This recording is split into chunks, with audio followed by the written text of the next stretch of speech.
Quand j'étais petit et je regardais les films de la Deuxième Guerre mondiale ou les films qui parlaient du racisme, je me disais dans ma tête d'enfant que j'aurais sans doute et facilement choisi le côté des victimes. Maintenant, je suis devenu adulte. Je suis José María Cantal, prêtre catholique. Et maintenant, chaque jour, je vois des images réelles, des horreurs préméditées, perpétrées contre la population civile de Gaza.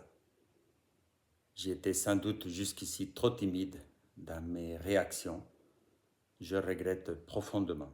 Je dois dire que je ne veux ni la destruction d'Israël, ni la mort des Juifs, et je ne crois pas que Hamas soit un groupe pacifique. Mais depuis trop longtemps, l'armée israélienne tue des innocents, des civils, dans leurs maisons, dans leurs refuges, sous leurs tentes. Qui pense réellement que les hommes armés du Hamas font la chaîne pour recevoir de la nourriture? Qui pense qu'ils se bousculent pour obtenir une maigre ration? Qui pense réellement que les tirs effectués durant la distribution de nourriture sont des tirs ciblés?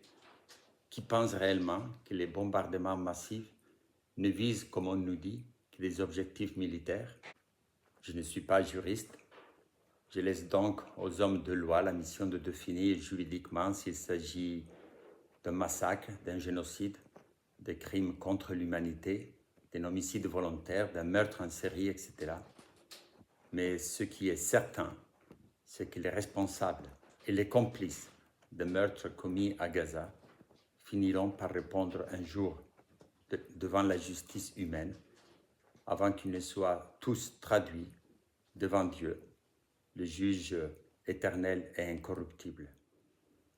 Des réelles et fermes sanctions doivent être imposées sans tarder, comme cela a été le cas pour la Russie, afin de faire pression sur l'État d'Israël. Ces sanctions sont des mesures efficaces et non violentes qui auront un impact salutaire sur les populations civiles de Gaza.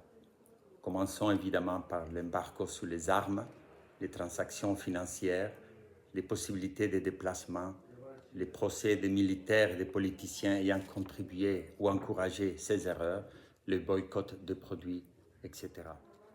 Mais en attendant que d'autres prennent des décisions, c'est à chacun de nous de s'engager concrètement dans ce qui est dans son pouvoir en faveur des victimes innocentes de Gaza. Maintenant, nous savons ce qui se passe. Nous aussi, nous serons jugés un jour par Dieu.